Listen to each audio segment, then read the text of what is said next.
জলপাইগুড়ির খবরে নজর রাখবো। জলপাইগুড়িতে ভেজাল সসের কারখানায় হানা। অভিযান ফুড সেফটি ও ক্রেতা সুরক্ষা দপ্তরের।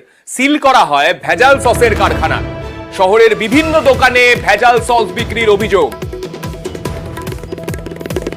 কারখানা মালিকের বিরুদ্ধে আইনি ব্যবস্থা নেওয়ার আশ্বাস। আমাদের সঙ্গে রয়েছেন আমাদের প্রতিনিধি শান্তনু। শান্তনুর কাছে যাব। শান্তনু, বিভিন্ন কিছু ভেজালের কথা শোনা যায়, কিন্তু সসও ভেজাল হচ্ছে। মানে সাধারণ মানুষ বাইরে বেরোলে ফাস্ট ফুড খেতে গেলে সসটা খুব এসেনশিয়াল, সেই সসও এখন ভেজাল হচ্ছে। যারা এখানে রয়েছেন তাদের কি অভিযোগ মূলত?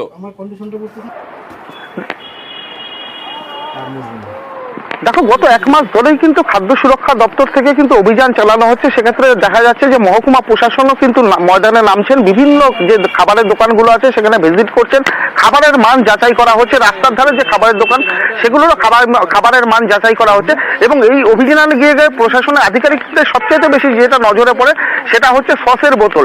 যে বোতলগুলো হচ্ছে সাধারণত দেখা যাচ্ছে যে মোড়কটা একেবারে আধুনিক মোড়কে তৈরি করা হচ্ছে, একেবারে যে নামি কোম্পানির মোড়ক ঠিক সেই একই রকম রেখে সেইগুলো তৈরি করা হচ্ছে এবং পরীক্ষাগারে নিয়ে যাওয়ার পর দেখা যাচ্ছে সেগুলোর মান একদম ঠিক নয়।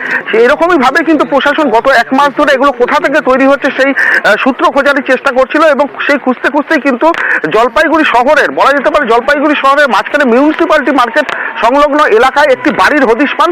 সেই বাড়িতেই কিন্তু অভিযান চালান খাদ্য সুরক্ষা দপ্তর এবং ক্রেতা সুরক্ষা দপ্তরের আধিকারিকরা। এবং সেখানে গিয়ে দেখা যায় রীতিমতন ছাদের উপর একটা ছোটখাটো কারখানা তৈরি করা হয়েছে। সেখানে রীতিমতন ভেজাল সস তৈরি করা হচ্ছে, মোড়ক দেওয়া হচ্ছে এবং সেগুলোকে যা জেরা করে এখনো পর্যন্ত জানা গেছে জলপাইগুড়ি শহর এবং সংলগ্ন যে গ্রামগুলো রয়েছে সেখানে সেগুলোকে বিক্রি করা হতো।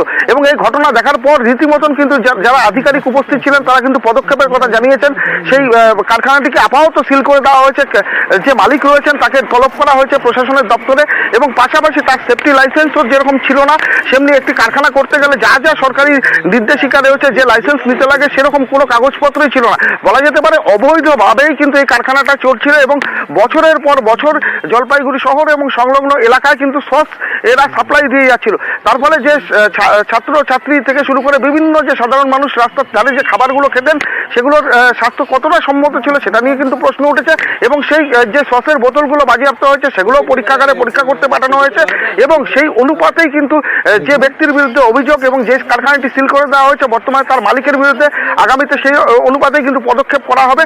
আপাতত নোটিশ করে কারখানাটাকে সিল করে দেওয়া হয়েছে এবং মালিককে প্রশাসনিক দপ্তরে, ক্রেতা সুরক্ষা দপ্তর এবং খাদ্য সুরক্ষা দপ্তরে গিয়ে হাজিরা দেওয়ার নির্দেশ দেওয়া হয়েছে। সান্নিক, বেশ ধন্যবাদ। আর এই গোটা বিষয় নিয়ে ক্রেতা সুরক্ষা দপ্তরের তরফে ঠিক কি অভিযোগ করা হচ্ছে এবং যে জলপাইগুড়ি শহরের ব্যবসায়ী সমিতির তরফে কি বলা হচ্ছে শোনাবো।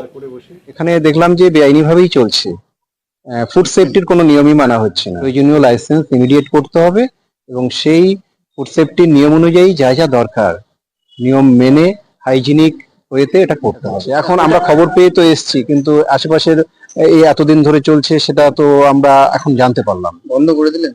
এখন বন্ধ রাখতে বলেছি।